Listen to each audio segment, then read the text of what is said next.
আমাদের প্রিয় শামীম ভাইয়ের অনুরোধে আজকের এই ফ্রি মেডিকেল ক্যাম্পের উদ্বোধন ঘোষণা করলাম। দাওয়াতে এই মেডিকেল ক্যাম্পটি দেখতে এসেছি।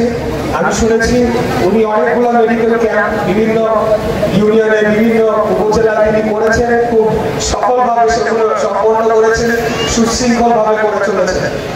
যার কারণে আমি আগ্রহী হই যে এখানে এসে দেখে এই ধরনের মেডিকেল ক্যাম্প যাতে আমি আমাদের ঢাকার যে সমস্ত জায়গায় ওরা যেতে পারে সেখানে যাতে ওনাকে নিয়ে করতে পারি বা ওনার সহযোগিতায় বা ওনার দুটি পরামর্শ করতে পারি সেটা দেখার জন্য আজকে এসেছি।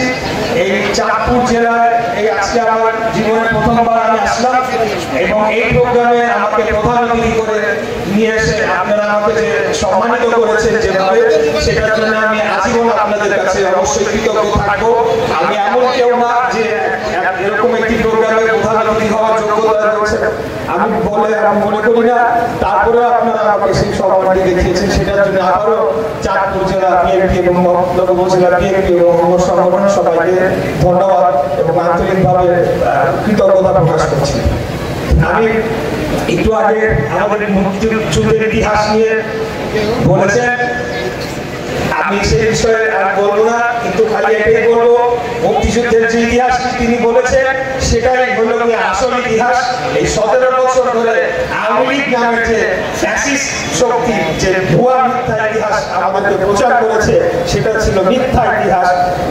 1971 সালে 25শে মার্চ কালনাতে যখন পাঠানদের বাহিনী সাধারণ জনগণের উপরে ঝাঁপিয়ে পড়েছিল, গুলি করে হত্যাযজ্ঞ শুরু করেছিল, তখন আওয়ামী লীগ নামক দলটি পালিয়ে গিয়েছে। গত বছর যেভাবে তার কন্যা পালিয়েছিল সেভাবে শেখ মুজিবুর রহমান সাহেব পালিয়ে আত্মসমর্পণ করেছিলেন।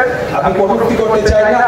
আর আওয়ামী লীগের নেতারা পালিয়ে গিয়েছিলেন, তখন রাজনৈতিক শূন্যতা সৃষ্টি হয়েছিল। সাধারণ জনগণ জানতো না কি করতে হবে, তারা দিক বিদিক করে ছোটাছুটি করছিল। সেই সময় একজন তরুণ মেজর 36 বছর বয়স, আমি এই উদাহরণটা সবসময় দিয়ে থাকি, আমার বয়স 38, উনি 36 বছর বয়সে কয়েকদিন যাবত উনি পরিকল্পনা করেছিলেন কিভাবে কালুরঘাট বেতার কেন্দ্র দখল করবেন এবং তিনি তার ঊর্ধ্বতন পাকিস্তানি সেনা কর্মকর্তাকে হত্যা করে তিনি তার স্ত্রী পুত্র সবাইকে ঝুঁকির মুখে রেখে কালুরঘাট বেতার কেন্দ্র দখল করে এবং সেখান থেকে মহান স্বাধীনতা ঘোষণা দেন, যুদ্ধের আহ্বান জানান, যেটি পরবর্তীতে সারা বাংলাদেশে ছড়িয়ে পড়ে। সেই সময় মোবাইল টেলিফোন ছিল না, ফেসবুক ছিল না, টেলিভিশন ছিল না। ওই স্বাধীনতার ঘোষণাটি যে দেওয়া হয়েছিল সেটি ছিল ঘোষণা, যার কারণে বাংলাদেশের জনগণ এবং তৎকালীন ইস্ট পাকিস্তান রেজিমেন্ট সহ পুলিশ বাহিনী সহ বিভিন্ন বাহিনী এই সশস্ত্র যুদ্ধে অংশগ্রহণ করে এবং দীর্ঘ 9 মাস যুদ্ধের পর আমরা বাংলাদেশ পাই। এছাড়া আমি একটু দ্রুততার সাথে কথা শেষ করছি, যেহেতু অনেকক্ষণ আপনারা অপেক্ষা করছেন। আপনারা ইতিমধ্যে আমাদের শামীম ভাই বলেছেন যে যদি দল ওনাকে মনোনয়ন দেয় এবং যদি আপনারা ভোট দিয়ে ওনাকে সংসদ সদস্য হিসেবে পাঠান, তাহলে উনি এলাকার জন্য কি কি করতে চায়। আমি বলবো যে এর প্রত্যেকটি একদম বাস্তবসম্মত এবং এর প্রত্যেকটি হলো গিয়ে আমাদের বাংলাদেশ জাতীয়তাবাদী দলের 31 দফার অংশভুক্ত। অতএব আমরা আজকে এখানে এসে নির্বাচনের আগে কিছু গাল বলবো, মিথ্যা কথা বলার জন্য আপনাদেরকে আসি নাই, আপনাদের মিথ্যা বলে আপনাদের ভোট চাইতে আসি নাই। আপনারা এটা নিশ্চিতভাবে জেনে থাকেন আমাদের নেতা দেশ নায়ক জনাব তারেক রহমান বাংলাদেশে আসবেন এবং 31 দফা যদি তিনি বাস্তবায়নের সুযোগ পান তাহলে অবশ্যই অক্ষরে অক্ষরে প্রত্যেকটি বাস্তবায়ন করা উচিত। এবং এই 31 দফার মধ্যে আজকে আপনারা যেহেতু স্বাস্থ্যসেবা চিকিৎসা সেবা নিতে এসেছেন, সেই বিষয়ে আমি বলতে চাই বাংলাদেশকে আমরা এমন একটা রাষ্ট্র হিসেবে গড়ে তুলতে চাই যেখানে ধনী গরিব হিন্দু মুসলমান সকল শ্রেণী পেশার মানুষ বয়স নির্বিশেষে সবাই সমান নাগরিক হিসেবে বিবেচিত হবে এবং সবার অধিকার সমান থাকবে। সেই লক্ষ্যে ইতিমধ্যে আমাদের দল থেকে আমাদের নেতা দেশ নায়ক জনাব তারেক রহমান ঘোষণা দিয়েছেন যে প্রত্যেকটি প্রান্তিক জনগোষ্ঠীর জন্য একটি হেলথ কার্ড সিস্টেম চালু করা হবে, যার মাধ্যমে সবচেয়ে ভালো চিকিৎসা সেবাটা তারা বিনামূল্যে নিতে পারবে এবং এটা অবশ্যই ইনশাআল্লাহ যদি মহান আল্লাহ চান আগামী আমরা এটা বাস্তবায়ন করব। আমি আমার সামনে উপস্থিত সকলকে বলবো আপনারা অনেকক্ষণ ধৈর্য সহকারে আমার বক্তব্য শুনেছেন।